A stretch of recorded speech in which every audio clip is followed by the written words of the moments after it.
right, so this is part 2 on shed hunting with Waylon, or shed hunting with the holders, I guess, whichever you'd say. We go shed hunting, he finds them all. But let's talk about why. Why do we look for sheds? Why do you think you really want to find a shed, Easton? Any idea? To say I found a shed. Yeah, I mean, that is kind of part of it, right? I think maybe the biggest one for me, and I don't know about you, find a lot more sheds than I do.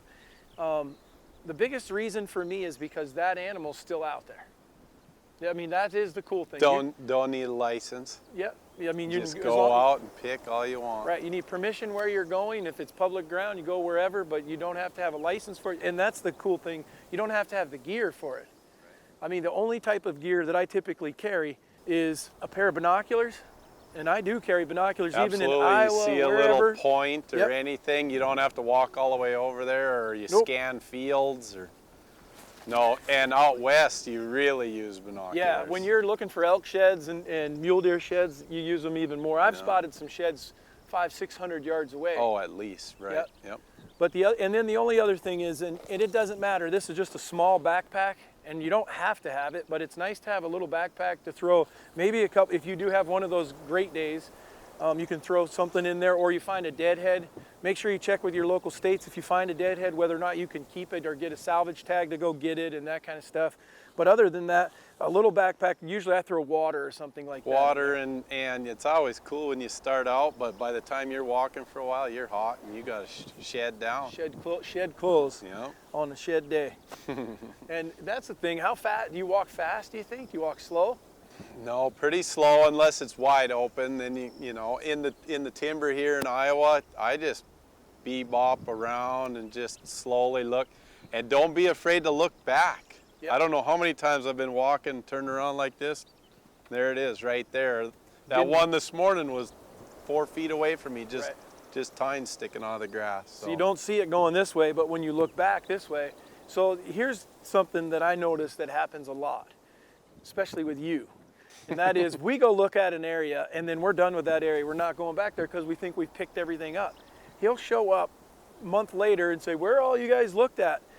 Over here, and then he takes off and comes back with 2 or 3 sheds.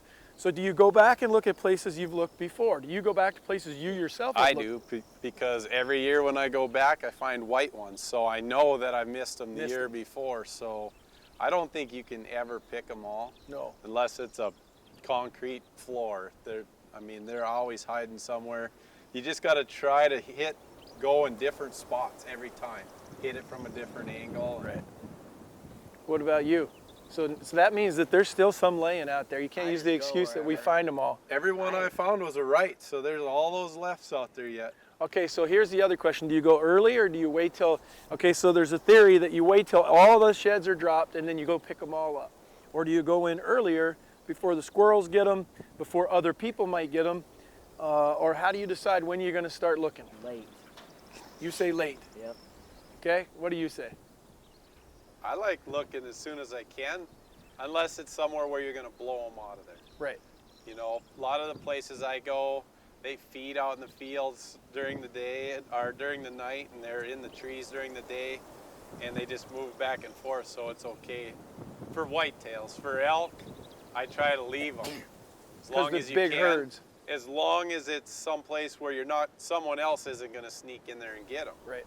If you can let them be and let them drop everything and then go in, that's the perfect scenario. Because down here, what happens is in Iowa or in the Midwest, what will happen is you start to, if you wait too long, then they're going to start getting chewed, whether it's squirrels, mice. Yeah, I mean, matter of fact, you can still see a little bit of blood on this one, but yet it's already starting to get chewed. So you're what do you want to do? You know, do you mind finding them a little chewed up and waiting a little later? Maybe there's a few more antlers in there. But I agree with you. Now, a feeding area that you know you can glass it and see they're not out there, check that field. Maybe not go into the bedding area yet, but doesn't take long, especially down here. Now, Montana, I know that they last a little longer out there from things chewing on them, but down here they get after them pretty quick. Well, that's part 2, and that's why we get in depth on this shed hunting.